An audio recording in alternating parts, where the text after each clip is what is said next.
If somebody has a business and they don't have an Instagram account, there's no business, because that's the first thing that I do as I look them up on Instagram. Welcome to the Coffee and Questions podcast. I am your host, Michelle Berman-Michael, and my mission with this podcast is simple: to help realtors and loan officers across the world tap into the value Instagram can have for them and their business.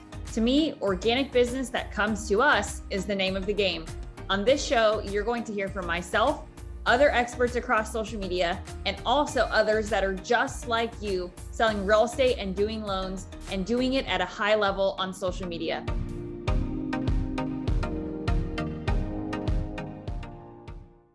All right, guys, welcome back to another episode of the Coffee and Questions podcast. This is a very unique and very fun episode. Go creep on her on Instagram. I promise it is worth it.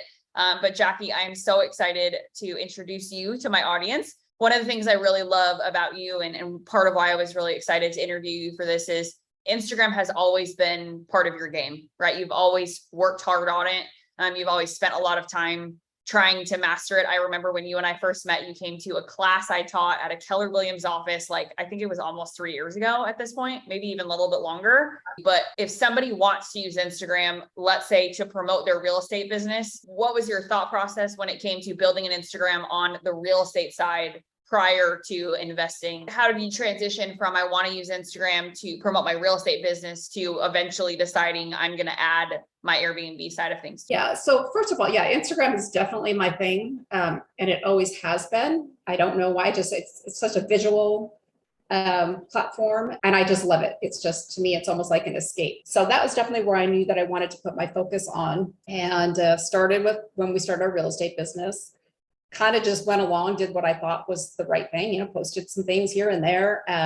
And then I did go to a class sponsored by you. And I was just like, holy cow, there's so much more to this, so much more. And I just remember how it was explained, and it made so much sense. And I think I actually pulled you aside and I was like, oh my God, that was amazing.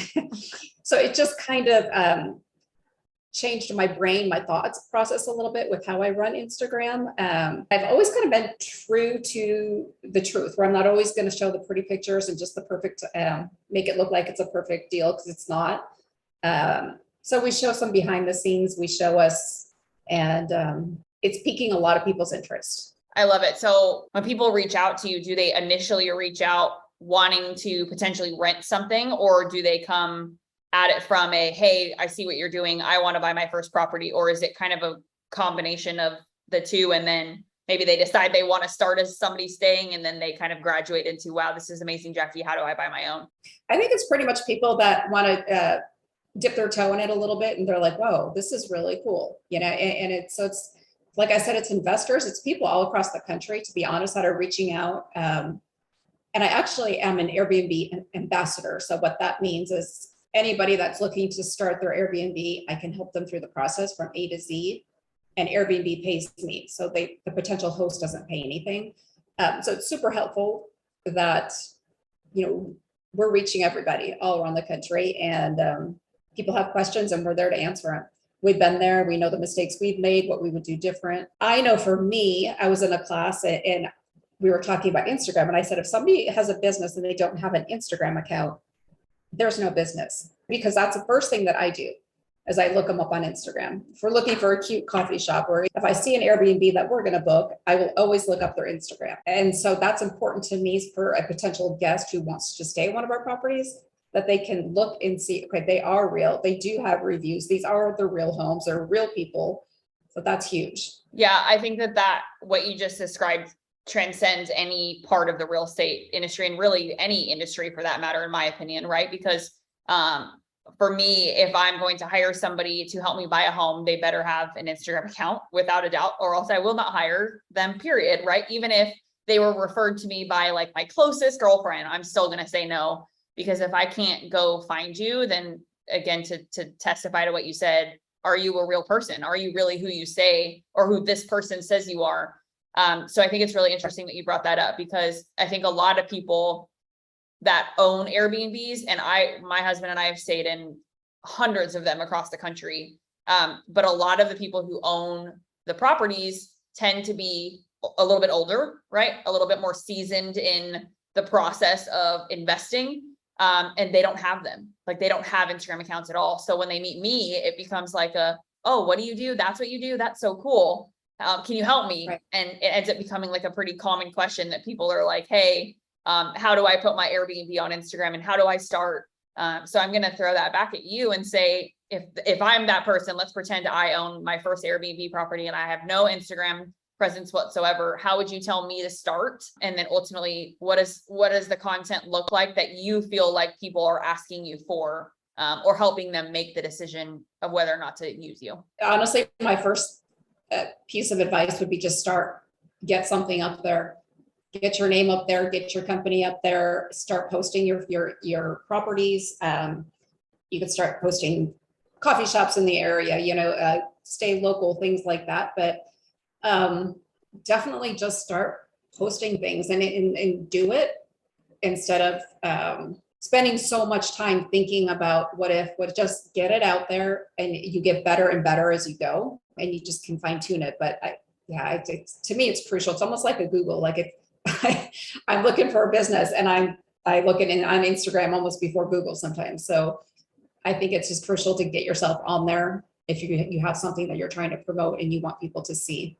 Yeah. And how do you, because I know you use Canva like most of us, right? We love Canva and it's a really simple, easy tool for us to be able to build our brand. And my question to you is, if I'm listening to this and I have an Airbnb property and I want to start using Instagram, do I need to go create content in Canva in order to start marketing my property properly? Or do I just wing it and then, as you said, kind of let it naturally go? Because I will say, for anybody listening, I'll make sure you guys have Jackie's Instagram handle for both her real estate business and Phoenix Stays. But if you look at her content, I mean, it's very well branded, it's beautiful, and it's very thoughtful. And the design side of it is definitely synonymous to what her Airbnbs look like, for sure.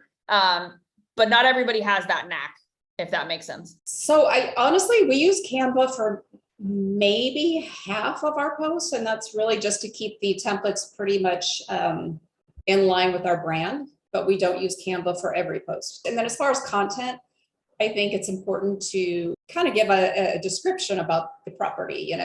We have 16, so each one of them has a different name. Sometimes they could get confusing to people. So we talk about, we just had one that we took off the market for 6 months because it just got a brand new pool. So now the content is all about, now we have a heated pool with the spa, so it's, they're just light, fun, airy content. Not too much, just describing the space, describing the location, describing what you can do, how many people can sleep there.